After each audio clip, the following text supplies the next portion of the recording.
지금 일본 전역이 경악하고 있습니다.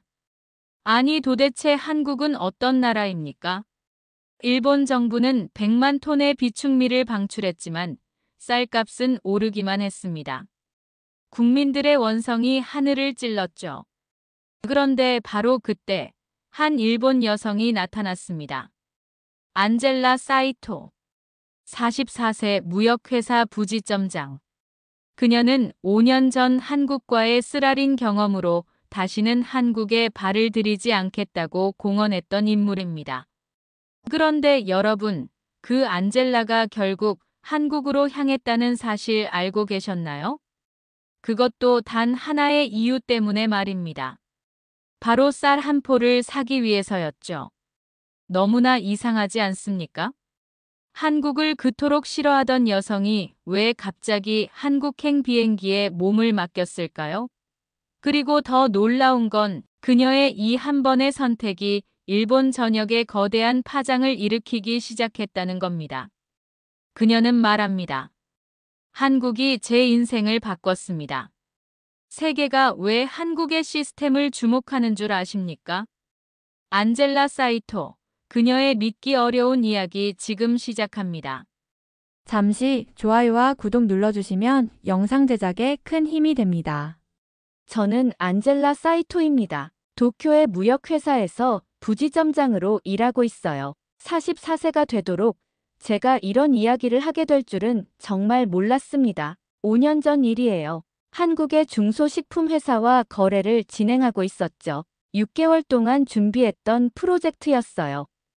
계약서 검토도 끝났고 첫 번째 선적 일정까지 정해졌었습니다. 그런데 배송 일주일 전에 상대방이 갑자기 연락을 끊어버렸어요. 처음에는 연락이 늦어지는 거라고 생각했어요. 하지만 일주일이 지나도록 아무런 답변이 없었죠. 결국 제가 한국으로 직접 전화를 걸었습니다. 그런데 상대방 회사 직원이 이렇게 말하더라고요. 아, 그 건은 취소됐습니다. 다른 업체와 계약했어요. 저는 귀를 의심했어요. 취소라고요? 언제 결정된 일인가요? 일주일 전에 결정됐는데 연락 못 드렸네요. 죄송합니다. 그 순간 제 머리가 하얗게 됐어요.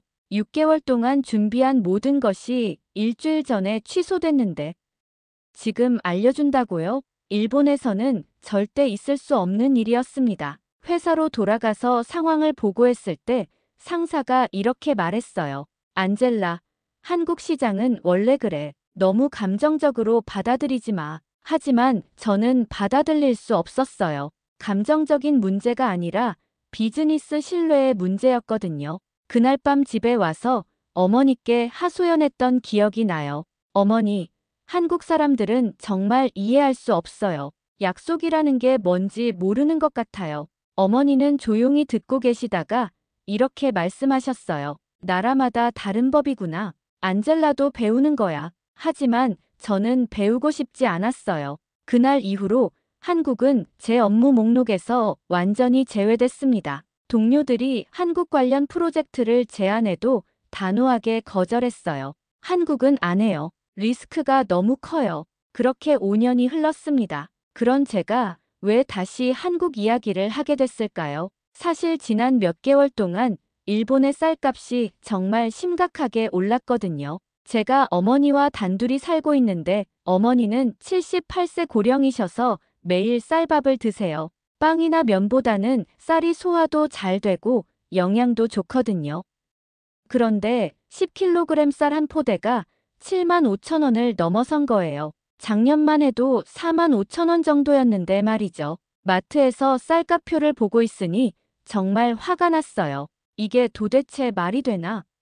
혼자 중얼거리면서 계산기를 두드려 봤어요. 한 달에 쌀값만 14만 원이 넘게 나오는 거예요. 일본 정부는 대체 뭘 하고 있는 건지 정말 답답했습니다. 집에 와서 어머니께 말씀드렸어요. 어머니, 쌀값이 너무 올랐어요. 조금 절약해서 드셔야 할 것 같아요. 어머니가 미안한 표정을 지으시더라고요. 안젤라야, 미안하다. 어머니 때문에 돈이 많이 드는구나. 그 말씀을 듣는 순간 가슴이 아팠어요. 어머니가 미안해 하실 일이 아닌데 말이죠. 저는 그날 밤 잠을 이루지 못했습니다. 뭔가 다른 해결책이 있을 텐데 하는 생각이 계속 들었거든요. 하지만 그때까지도 한국이라는 선택지는 전혀 떠오르지 않았어요. 제 자존심이 그걸 허락하지 않았죠. 실제로 마트에서 쌀을 사면서 계산을 해봤어요. 어머니가 한 달에 드시는 쌀이 대략 15kg 정도인데 그 돈이면 일본에서 여행을 다녀올 수도 있을 정도였어요. 하지만 어머니의 건강을 위해서는 선택의 여지가 없었죠. 그런데 정말 아이러니하게도 제가 그렇게 싫어했던 한국이 해답이 될 줄은 꿈에도 몰랐습니다. 며칠 후 어느 날 저녁, 어머니와 함께 식사를 하고 있었어요. 평소보다 밥을 적게 드시는 어머니를 보니 마음이 무거웠죠. 그때 어머니가 갑자기 이런 말씀을 하시더라고요. 안젤라야, 내가 옛날에 말하던 한국쌀 그거 참 맛있었는데 다시는 못 사오나? 저는 깜짝 놀랐습니다. 어머니가 그 일을 기억하고 계실 줄 몰랐거든요.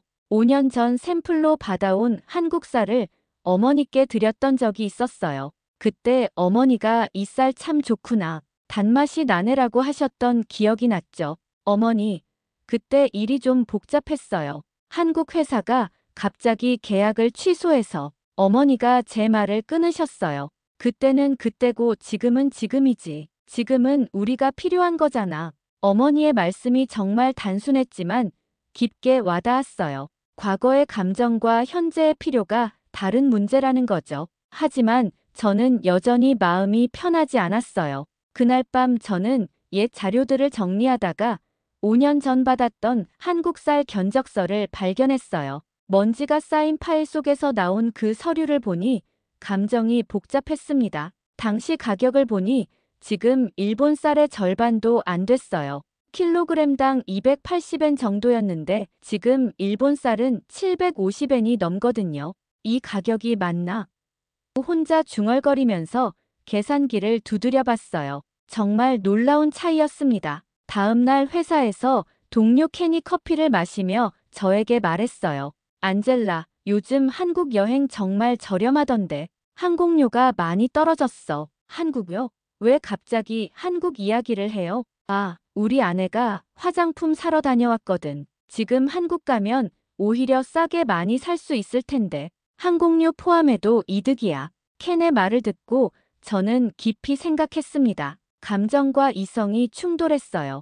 한국에 대한 불편한 감정은 여전했지만 어머니를 위해서라면 다른 선택을 해야 하는 게 아닐까 하는 생각이 들었거든요. 점심시간에 저는 혼자 인터넷 카페에 앉아서 항공료를 검색해봤어요. 도쿄에서 서울까지 왕복 28,000엔, 거기에 23kg 수화물까지 무료였어요. 계산기를 두드려봤죠. 한국에서 쌀 40kg을 사면 18,000엔 정도, 항공료 28,000엔, 합쳐서 46,000엔이에요. 일본에서 같은 양을 사려면 14만 엔은 들겠더라고요. 정말 3분의 1 가격이었습니다. 하지만 마음이 쉽게 결정되지 않았어요.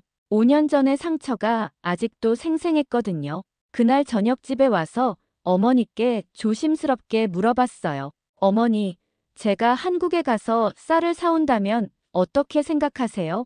어머니가 놀라신 표정으로 저를 보시더라고요. 안젤라가 한국에? 네, 쌀값이 너무 비싸서 한국에서 사오면 훨씬 저렴하거든요. 어머니가 잠시 생각하시더니 이렇게 말씀하셨어요. 안젤라야, 어머니는 내가 결정하는 걸 믿어. 하지만 억지로 할 필요는 없어. 그 말씀을 듣고 저는 마음이 조금 가벼워졌어요. 어머니가 저를 믿어주신다는 것만으로도 용기가 났거든요. 그날 밤 저는 한국행을 진지하게 고민했습니다. 자존심과 현실 사이에서 말이죠. 사실 제가 망설이는 가장 큰 이유는 자존심이었어요.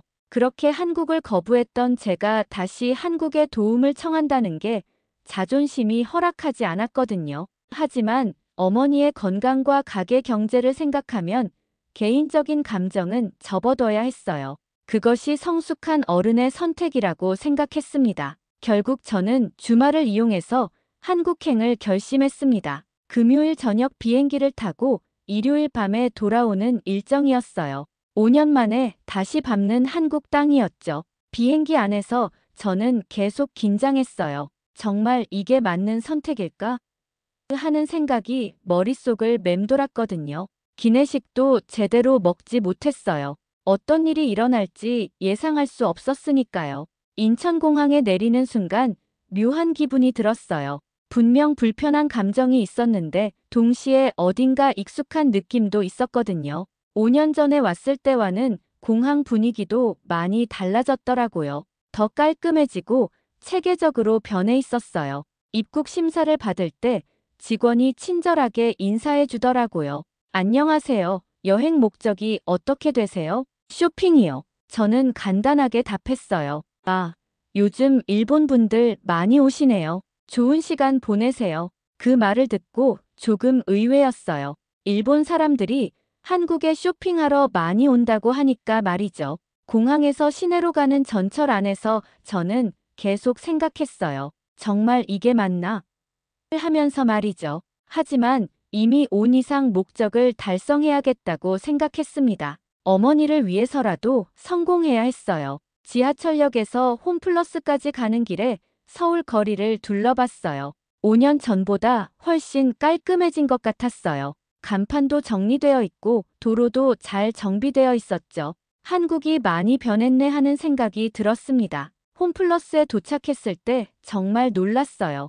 규모가 엄청났거든요. 일본의 대형마트보다도 훨씬 컸어요. 그리고 사람들이 정말 많았는데도 질서정연하게 쇼핑하고 있었죠. 쌀 코너를 찾아가는데 정말 깜짝 놀랐어요. 쌀 코너만 해도 일본 마트 전체 크기 정도였거든요. 온갖 종류의 쌀이 산더미처럼 쌓여 있었어요. 신동진, 고시히카리, 추청 등등 이름도 다양했죠. 가격표를 보는 순간 입이 떡 벌어졌습니다. 20kg 한 포가 일본 돈으로 19,000엔 정도였어요. 일본에서는 같은 양이 75,000엔이 넘는데 말이죠. 이게 정말 맞나? 몇 번이나 확인해 봤어요. 어떤 쌀이 좋은지 모르겠어서 한참 고민하고 있는데 갑자기 누군가가 제 이름을 부르더라고요. 안젤라 씨 아니세요? 깜짝 놀라서 돌아보니 이정훈이었습니다. 5년 전 거래했던 바로 그 사람이었어요. 순간 제 얼굴이 굳어졌죠. 어떻게 대응해야 할지 몰랐거든요. 하지만 이정훈은 전혀 어색해하지 않고 밝게 인사를 건넸어요. 와, 정말 반갑네요. 쌀 사러 오셨구나. 요즘 일본 분들 정말 많이 오시던데 어떤 쌀 찾으세요? 저는 당황했지만 예의상 인사를 받았어요. 아, 안녕하세요. 혹시 어머니 드실 쌀 찾으시는 거죠? 그럼 이 신동진이 좋을 것 같은데요. 단맛이 좋고 소화도 잘 되거든요. 이정훈이 친절하게 여러 쌀을 설명해 주더라고요. 어떤 쌀이 밥맛이 좋은지, 어떤 게 보관이 오래되는지까지 상세하게 알려줬어요. 그 순간 저는 복잡한 감정이 들었습니다. 이 사람이 정말 나쁜 사람이었나? 하는 생각이 들기 시작했거든요. 5년 전의 일이 정말 이 사람 때문이었을까 하는 의문도 들었고요. 어쩌면 제가 너무 감정적으로 판단했던 건 아닐까 싶었어요. 이정훈은 계속해서 친절하게 설명해줬어요. 이 쌀은 일본 분들이 제일 좋아하시는 품종이에요. 찰기도 좋고 영양가도 높거든요. 어머니께서 드시기에 딱 좋을 것 같아요. 저는 그의 진심 어린 조언에 감동받았습니다. 5년 전의 불쾌한 기억과는 전혀 다른 모습이었어요. 시간이 흘러서 사람이 변한 건지 아니면 제가 너무 편견을 가지고 있었던 건지 알 수 없었어요. 고맙습니다. 정말 도움이 됐어요. 저는 진심으로 감사 인사를 했어요. 괜찮아요. 다음에 또 오시면 언제든지 연락 주세요. 더 좋은 쌀 추천해 드릴게요. 이정훈이 자신의 명함을 건네주면서 미소를 지었어요. 그 미소가 5년 전에 보지 못했던 진정성 있는 미소였습니다. 이정훈의 도움으로 저는 좋은 쌀을 골랐어요. 신동진 20kg 포 2개를 샀죠. 계산할 때 정말 신기했어요. 40kg에 일본 돈으로 38,000엔 정도였거든요. 일본에서 같은 돈으로는 10kg도 못 사는데 말입니다. 계산대에서 직원이 친절하게 말했어요. 포장 도와드릴까요? 무거우실 텐데. 괜찮아요. 감사합니다. 저는 정중하게 답했어요. 마트에서 나오면서 저도 모르게 휴대폰으로 사진을 찍었어요. 쌀 포대와 영수증을 함께 말이죠. 그리고 바로 일본 SNS에 올렸습니다. 한국에서 쌀 쇼핑 성공, 일본의 4분의 1 가격이라고 썼어요. 포스팅을 올리자마자 반응이 폭발적이었어요. 댓글이 순식간에 수십 개씩 달렸죠. 정말이야? 어떻게 가져와?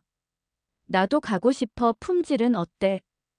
이런 댓글들이 쏟아졌습니다. 특히 제 친구 미치코가 댓글을 달았어요. 안젤라, 너 한국 안 간다고 했잖아. 무슨 일이야? 저는 웃으면서 답글을 달았어요. 상황이 바뀌었어. 어머니를 위해서라면 뭐든지 할 수 있거든. 호텔에 도착해서 짐을 정리하고 어머니께 영상통화를 걸었어요. 쌀을 화면에 보여드리니까 어머니가 정말 기뻐하시더라고요. 안젤라야, 정말 많이 샀구나. 이렇게까지 할 필요는 없었는데. 어머니, 괜찮아요. 생각보다 훨씬 저렴했어요. 그리고 품질도 정말 좋은 것 같아요. 어머니가 화면을 통해서도 느껴질 만큼 기뻐하시는 모습을 보니 제 마음도 뿌듯했어요. 안젤라야, 내가 이런 일도 해내는구나. 정말 대견하다. 어머니가 너를 어떻게 키웠는지 모르겠네. 어머니의 그 말씀을 듣는 순간 저는 뭔가 벅찬 감정이 들었어요. 한국에 대한 복잡한 감정은 여전했지만 어머니를 위해 좋은 일을 했다는 생각이 들었거든요. 다음 날 아침 일찍 농협 하나로마트도 가봤어요. 이정훈이 추천해준 곳이었죠. 거기서도 좋은 쌀을 더 샀습니다. 추청쌀 20kg 한 포를 추가로 구매했어요. 하나로마트 직원도 정말 친절했어요. 일본에서 오셨어요? 이 쌀 정말 맛있을 거예요. 저희 어머니도 이 쌀만 찾으세요. 품질도 좋고 가격도 합리적이었어요. 한국의 유통 시스템이 정말 잘 되어 있다는 생각이 들었죠. 일본보다 훨씬 효율적이고 소비자 친화적이었어요. 점심시간에는 근처 한식당에서 밥을 먹어봤어요. 5년 만에 먹는 한국 음식이었는데 생각보다 맛있었어요. 특히 밥이 정말 맛있더라고요. 역시 쌀이 좋으면 밥맛도 다르구나 하는 생각이 들었습니다. 오후에는 명동을 잠깐 둘러봤어요. 5년 전과는 완전히 다른 모습이었어요. 더 깔끔해지고 외국인 친화적으로 변해 있었죠. 일본어 안내판도 많이 보였고 일본 관광객들도 정말 많았어요. 한 화장품 가게에서 직원이 저에게 일본어로 말을 걸더라고요. 어서 오세요. 일본에서 오셨어요? 네, 쇼핑하러 왔어요. 요즘 일본 분들 정말 많이 오세요. 한국이 좋으시죠? 그 질문을 받고 저는 잠시 생각했어요. 한국이 좋은지 나쁜지 단순하게 답할 수 없었거든요. 하지만 솔직하게 대답했어요. 생각보다 많이 좋아졌네요. 공항에서 수화물을 붙일 때도 문제 없었어요. 검역 직원이 쌀이라는 걸 확인하고는 간단하게 통과시켜줬어요. 모든 과정이 생각보다 쉬웠습니다. 비행기 안에서 저는 이번 여행을 되돌아봤어요. 5년 전에 나쁜 기억 때문에 한국을 완전히 거부했던 제가 이렇게 성공적으로 쇼핑을 마치고 돌아간다니 신기했어요. 한국이 정말 많이 변했구나 하는 생각이 들었습니다. 그리고 무엇보다 이정훈을 다시 만난 것이 큰 의미였어요. 5년 전의 상처가 완전히 치유된 건 아니었지만 적어도 그에 대한 오해는 풀린 것 같았어요. 사람은 변할 수 있고 상황도 변할 수 있다는 걸 깨달았죠. 일본에 돌아온 후 더 많은 사람들이 저에게 문의하기 시작했어요. SNS 메시지가 하루에 수십 개씩 왔죠. 정확한 구매 방법, 어떤 브랜드가 좋은지, 공항에서 어떻게 가져오는지, 검역은 어떻게 하는지 등등 정말 다양한 질문들이었어요. 회사 동료들도 저에게 계속 물어봤어요. 안젤라, 나도 한국 가서 쌀 사고 싶은데 어떻게 해야 해? 어떤 마트가 제일 좋아? 이런 질문들을 매일 받으니까 답변하기가 힘들더라고요. 그래서 저는 주말을 이용해서 블로그를 개설했습니다. 사이토표 한국 쌀 쇼핑법이라고 제목을 붙였어요. 제가 직접 경험한 모든 것을 상세하게 정리했죠. 먼저 쌀 품종별 특징을 정리했어요. 신동지는 단맛이 좋고 소화가 잘 된다. 추청은 찰기가 좋다. 고시히카리는 일본 사람들에게 익숙한 맛이다. 등등 말이죠. 각 품종마다 사진도 함께 올렸어요. 그 다음에는 추천 브랜드를 정리했습니다. 이정훈이 추천해준 브랜드들과 제가 직접 먹어본 후기를 함께 썼어요. 이 브랜드는 포장이 튼튼해서 운반하기 좋다. 이 쌀은 밥을 지었을 때 윤기가 좋다. 이런 식으로 말이죠. 무게 제한에 대해서도 자세히 썼어요. 항공사별로 수화물 규정이 다르니까 미리 확인해야 한다고 했죠. 그리고 검역 절차도 단계별로 설명했어요. 식물 검역증은 어디서 받는지, 일본 도착 후에는 어떤 절차를 거쳐야 하는지 말입니다. 교통편 정보도 상세하게 올렸어요. 인천공항에서 홈플러스까지 가는 가장 효율적인 방법, 지하철 노선도 예상 소요 시간까지 다 정리했죠. 심지어 홈플러스와 하나로마트의 쌀 코너 위치까지 사진으로 찍어서 올렸어요. 블로그를 올린 지 일주일 만에 조회수가 1만을 넘었어요. 댓글도 엄청나게 달렸죠. 특히 40대 이상 여성분들의 관심이 정말 뜨거웠습니다. 사이토 씨 덕분에 용기를 냈어요. 다음 주에 한국 가봅니다. 정말 자세한 설명 감사해요. 이런 정보를 어디서 찾을 수 있었겠어요? 언제 또 가세요? 같이 갈 수 있나요? 이런 댓글들을 보면서 저는 정말 놀랐어요. 제가 단순히 쌀을 사러 간 것뿐인데 이렇게 많은 사람들이 관심을 가질 줄 몰랐거든요. 한 달 만에 블로그 조회수가 10만을 넘었습니다. 특히 인상 깊었던 댓글이 있었어요. 70대 할머니가 남기신 댓글이었는데 우리 딸이 이 블로그 보고 한국에서 쌀 사다 줬어요. 정말 맛있네요. 고마워요라고 쓰여 있었죠. 그 댓글을 보는 순간 가슴이 따뜻해졌어요. 어머니도 제 블로그를 보시고는 정말 놀라셨어요. 안젤라가 이런 글도 잘 쓰는구나. 엄마가 몰랐네. 사실 저는 글 쓰는 걸 별로 좋아하지 않았어요.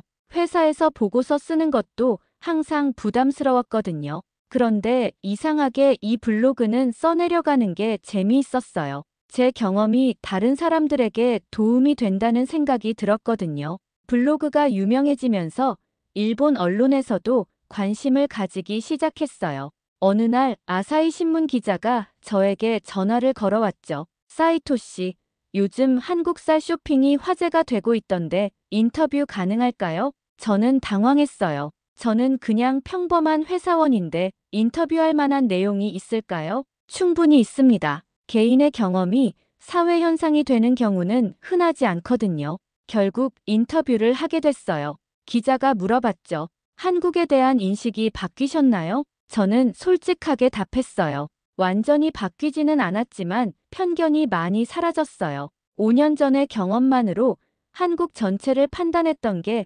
잘못이었다는 생각이 들어요. 그때부터 저는 한국에 대한 생각이 조금씩 바뀌기 시작했습니다. 5년 전의 나쁜 기억만이 전부가 아니라는 걸 깨달았거든요. 한국도 변하고 있고 저도 변해야 한다는 생각이 들었어요. 블로그 댓글 중에 이런 것도 있었어요. 사이토 씨 덕분에 한국에 대한 편견이 사라졌어요. 이제는 한국 여행도 가보고 싶어요. 그런 댓글들을 보면서 저는 뿌듯함을 느꼈어요. 제 개인적인 경험이 다른 사람들에게도 긍정적인 영향을 주고 있다는 걸 알았거든요. 사실 이 블로그를 통해서 저 자신도 많은 것을 배웠어요. 글을 쓰면서 제 경험을 객관적으로 정리할 수 있었고 한국에 대한 감정도 정리할 수 있었거든요. 그리고 무엇보다 많은 사람들과 소통할 수 있어서 좋았어요. 제 블로그가 유명해지면서 일본 언론에서 더 많은 관심을 가지기 시작했어요.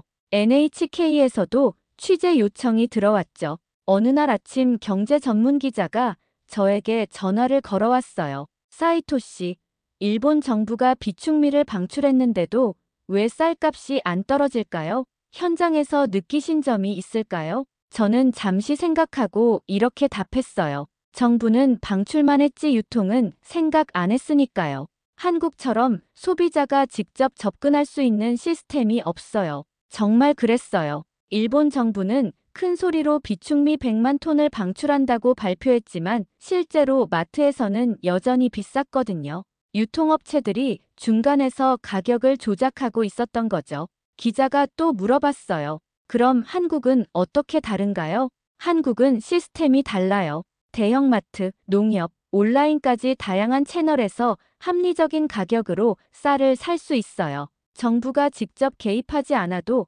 시장이 알아서 조절되는 구조죠. 실제로 한국에서 본 것은 정말 인상적이었어요. 홈플러스에서는 자체 브랜드 쌀도 있었고 하나로마트에서는 농민 직판도 하고 있었죠. 소비자가 선택할 수 있는 옵션이 정말 다양했어요. 반면 일본은 어떤가요? 대형 유통업체 몇 개가 시장을 독점하고 있어요. 정부가 비축미를 방출해도 이들이 가격을 올려버리면 소비자는 속수무책이죠. 제 블로그 댓글에도 이런 의견들이 많아졌어요. 정부 믿지 말고 차라리 한국 가는 게 낫겠다. 우리 정부는 대체 뭐 하는 거야? 한국이 더 시장 경제를 잘하네, 이런 댓글들 말이에요. 회사 동료들도 저에게 한국 쇼핑 루트를 문의하기 시작했죠. 켄이 저에게 말했어요. 안젤라, 너 이제 한국 쇼핑 전문가가 됐네. 정부보다 더 실용적인 해결책을 제시하고 있어. 그 말을 듣고 저는 쓴웃음을 지었어요. 정말 아이러니했거든요. 한국을 그렇게 싫어했던 제가 한국의 시스템을 칭찬하고 있다니 말이에요. 하지만 사실이었어요. 한국의 유통 시스템은 정말 효율적이었거든요. 투명하고 경쟁적이고 소비자 친화적이었어요. 반면 일본은 기존 시스템에 안주하고 있는 것 같았죠. 어느 날 어머니가 저에게 말씀하셨어요. 안젤라야, 내 블로그 보니까 한국 이야기가 많네. 예전에는 한국 싫어했으면서. 어머니, 사람도 나라도 변하는 거니까요. 저도 편견이 있었던 것 같아요. 어머니가 웃으시면서 말씀하셨어요. 그러게, 어머니도 내가 한국 가서 이런 좋은 일 해올 줄 몰랐어. 그때 저는 깨달았어요. 편견이라는 게 얼마나 무서운 건지 말이에요. 5년 전에 한 번 경험으로 한국 전체를 판단했던 제가 얼마나 어리석었는지 알겠더라고요. 사실 일본 정부의 문제는 단순히 쌀 정책만이 아니었어요. 변화하는 국제 상황에 대응하지 못하고 있었던 거죠. 한국처럼 유연하고 빠르게 대처하지 못했어요. 제 블로그를 통해 많은 일본 사람들이 한국의 효율성을 알게 됐어요. 그리고 우리나라 시스템의 문제점도 깨닫게 됐죠. 어쩌면 제가 작은 변화의 시작점이 된 것 같아서 뿌듯했습니다. 특히 젊은 세대들의 반응이 뜨거웠어요. 왜 우리는 이런 시스템을 만들지 못할까? 정부가 변해야 한다. 이런 댓글들이 많이 달렸죠. 제 개인적인 경험이 사회적인 토론의 발단이 된 것 같았어요. 그리고 무엇보다 저 자신이 가장 큰 변화를 경험했어요. 한국에 대한 편견을 버리고 객관적으로 바라볼 수 있게 됐거든요. 이것만으로도 이번 여행은 충분히 의미 있었다고 생각해요. 몇 주 후 회사에서 저에게 오사카 지점장 제안이 들어왔어요. 15년 만의 승진이었죠. 평소 같으면 정말 기뻤을 텐데 그날은 마음이 복잡했어요. 바로 그날 아침에 오사카에서도 쌀 품귀 현상이 시작됐다는 뉴스가 나왔거든요. 오사카까지 이 상황이 번지는구나. 저는 걱정이 됐어요. 도쿄에서도 이렇게 힘든데 오사카는 어떨까 싶었거든요. 그런데 더 놀라운 일이 있었어요. 어머니의 친구분들이 저에게 연락을 하기 시작한 거예요. 첫 번째 전화는 어머니와 30년 지기인 다나카 아주머니였어요. 안젤라 씨, 미안한데 쌀 좀 같이 사다 줄 수 없을까요? 우리 집도 쌀값 때문에 정말 힘들어서요. 저는 당황했어요. 아, 네. 그런데 제가 언제 다시 갈지는. 아, 괜찮아요. 언제든지 편하실 때. 돈은 미리 드릴게요. 그 다음에는 야마다 아주머니, 스즈키 아주머니까지 연달아 전화가 왔어요. 모두 같은 부탁이었죠. 다음에 한국 가실 때 저희 것도 부탁드려도 될까요? 제 딸도 신혼인데 쌀값 때문에 고생하고 있어요. 저는 정말 당황했어요. 제가 언제 쌀 구매 대행업을 하게 됐나 싶었거든요. 하지만 어머니와 어머니 친구분들의 부탁을 거절할 수는 없었어요. 어머니께 말씀드렸죠. 어머니, 친구분들이 다 저한테 쌀 부탁하시네요. 어머니가 미안한 표정을 지으시더라고요. 안젤라야, 엄마가 자랑을 좀 했나 봐. 친구들한테 우리 딸이 한국에서 싸게 쌀 사온다고 말했거든. 괜찮아요, 어머니. 어차피 저도 가야 하니까. 사실 저는 두 번째 한국행을 이미 계획하고 있었어요.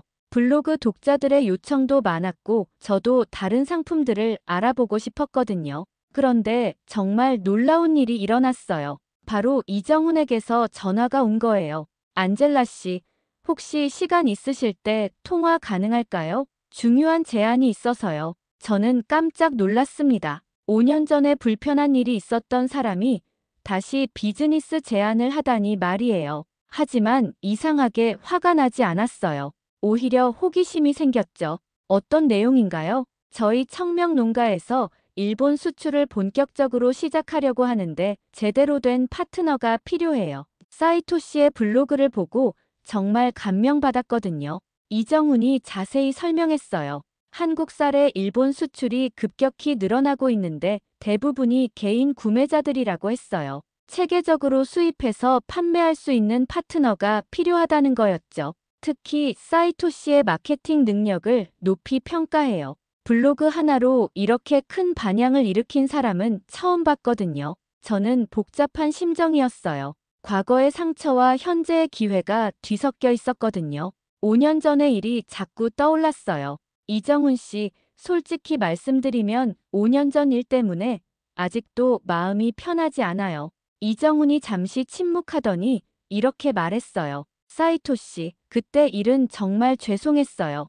회사 사정이 갑자기 어려워져서 변명의 여지가 없죠. 하지만 지금은 상황이 완전히 달라요. 저희도 많이 성장했고 시스템도 체계화됐어요. 저는 이정훈의 진심이 느껴졌어요. 목소리에서 5년 전과는 다른 성숙함이 느껴졌거든요. 한번 생각해 보겠습니다. 네, 충분히 생각하세요. 급하지 않으니까요. 대신 다음에 한국 오실 때 저희 농장 구경 한번 해보시죠. 전화를 끊고 나서 저는 오랫동안 생각했어요. 이게 정말 기회일까? 아니면 또 다른 실망일까? 하지만 한 가지는 확실했어요. 제가 한국에 대해 느끼는 감정이 5년 전과는 완전히 달라졌다는 거였죠. 그날 밤 어머니와 이야기를 나눴어요. 어머니, 한국 회사에서 비즈니스 제안이 들어왔어요. 어머니가 놀라시더라고요. 정말, 그럼 좋은 일 아니야? 5년 전에 저를 실망시켰던 사람이에요.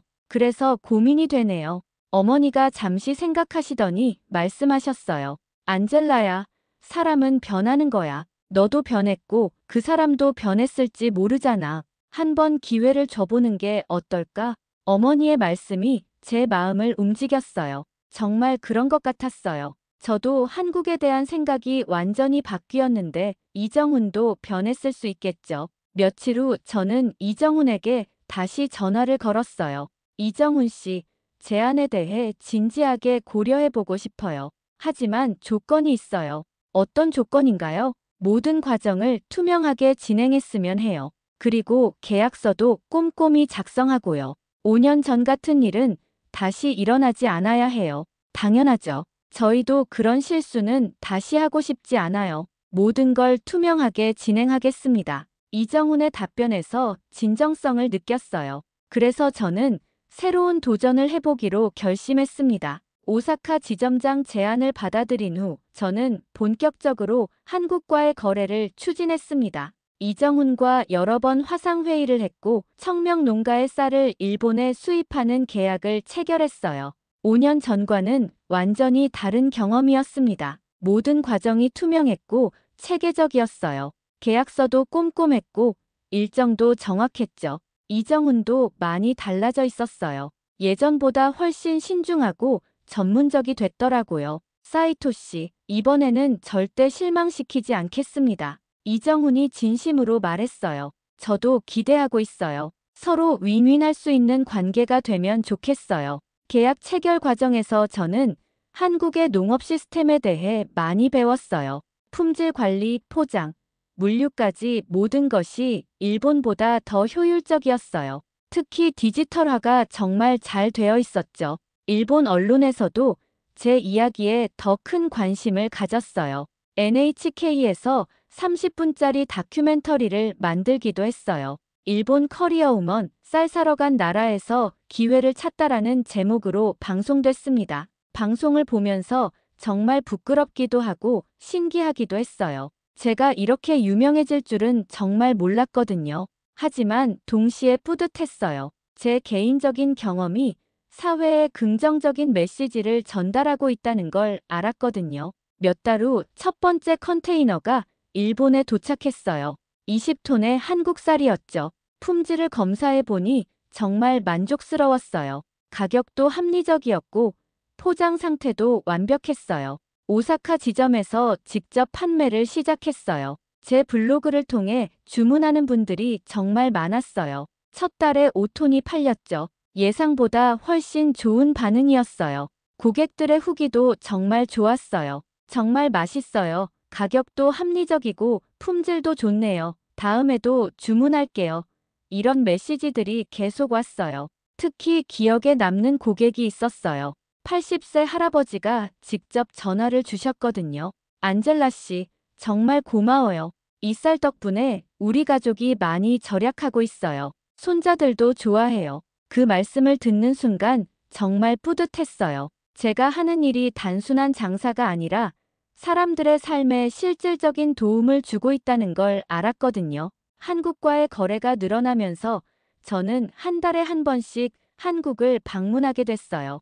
이정훈과도 이제는 정말 좋은 파트너가 됐죠. 5년 전에 불편했던 감정은 완전히 사라졌어요. 어느 날 저녁, 어머니와 함께 한국 쌀로 지은 밥을 먹으면서 제가 중얼거렸어요. 한국, 참 대단한 나라야. 어머니가 웃으시면서 말씀하셨어요. 사람도 나라도 처음 인상이 전부가 아니구나. 안젤라가 좋은 걸 배웠네. 저는 고개를 끄덕였습니다. 정말 그랬어요. 한국은 제게 단순한 관광지가 아니라 삶을 바꿔준 파트너가 되었거든요. 감정적 상처를 치유하고 새로운 기회를 제공해준 나라였어요. 지금 생각해보면 5년 전에 그 사건도 나쁘지만은 않았어요. 그때의 실패가 있었기에 지금의 성공이 더 값진 것 같거든요. 한국의 합리성과 효율성을 제대로 경험할 수 있었으니까요.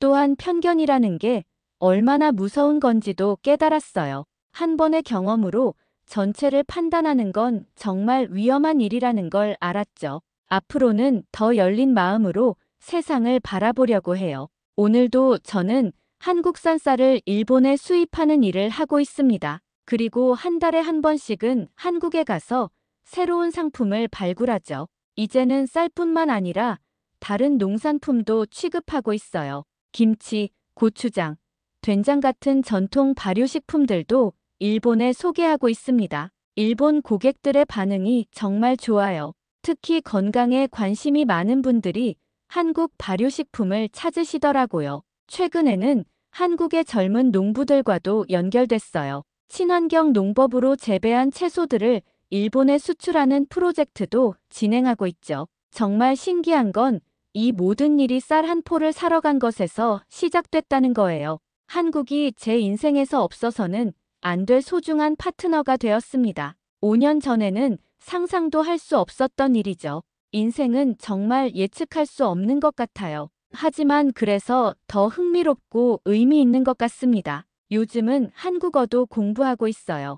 비즈니스를 위해서 시작했는데 배우면 배울수록 재미있더라고요. 한국 문화에 대해서도 더 많이 알게 됐고요. 지난주에는 한국농림축산식품부에서 저에게 한일 농식품 교류 대사 역할을 제안하기도 했어요. 정말 꿈 같은 일이었습니다. 5년 전 한국을 거부했던 제가 이제는 한일 교류의 다리 역할을 하게 된 거예요. 어머니는 제 변화를 보시며 항상 이렇게 말씀하세요.